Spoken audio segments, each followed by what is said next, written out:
তো গাইস আসসালামু আলাইকুম। আজি আমি দেখুৱাম অসমৰ সকলোৰে জনপ্ৰিয় আমাৰ লগতে আছে তেওঁলোক জনপ্ৰিয় ইউটিউবাৰ শুকুৰ আলী। এতিয়া আপুনি আমাৰ লাহাৰীঘাট আহি আপোনাৰ কেনেকুৱা ফিল হৈ আছে, কেনেকুৱা লাগি আছে? ভালে, বহুত ভাল। কি ক'ব? কি আৰু কম, ভাল। এতিয়া আপোনাৰ কাৰণে বাহিৰত সকলোৱে ৱেইট কৰি আছে। আহিম অলপ পিছতে যাম। কিন্তু আপুনি আহিব আমাৰ পৰ্দাৰ আড়ালত থকা মা ভনীসকলক জানে, কিন্তু সিহঁতো দেখিবলৈ বিচাৰে বাট এতিয়া আপোনাক দেখিব নোৱাৰিব। এই ভিডিঅ'ৰ মাধ্যমে আপুনি কৈ দিয়ক সিহঁতৰ কাৰণে কিবা এটা। মানুহেতো মোক ভিডিঅ'তে ফ'ল' কৰি থাকে সদায়, মোকতো চাই আছে আৰু কি লাগে। মইতো আহিছোঁ, এতিয়া লগ পামেই আৰু সেইটো। এতিয়া আৰু কিবা ক'ব বিচাৰে আপুনি? আৰু কি ক'ম, ক'বলগীয়া একো নাই। এইবাৰ ইলেকশ্যন খেলিব নে নাই?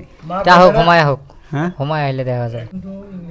এতিয়া আমাৰ পেজটো অলপ ছাপোৰ্ট কৰিবলৈ কৈ দিয়ক আপুনি। সবাই ফ'ল' কৰিলে হ'ল আৰু কি আছে সেইটো। ঠিক আছে, নালাগে। আৰু কেইটামান ইংলিছ মাৰি দিয়ক আপুনি ইংলিছ অসমত আপোনাৰ ইংলিছটো জনপ্ৰিয়। সকলোৱে ইংলিছ নাজানো ইমানখিনি। দুটা ৱাৰ্ড কৈ দিয়ক। মই একো নাজানো। ইংলিছৰ কাৰণে সকলোৱে আপোনাক হ'লেও মই একচুৱেলি আপুনি তাৰ পৰাই চিনাকি হৈছে আপোনাৰ যিটো দুটা ৱাৰ্ড কওক আপুনি, নহ'লে এটা ইংলিছো নাই, মই নোৱাৰিম মই।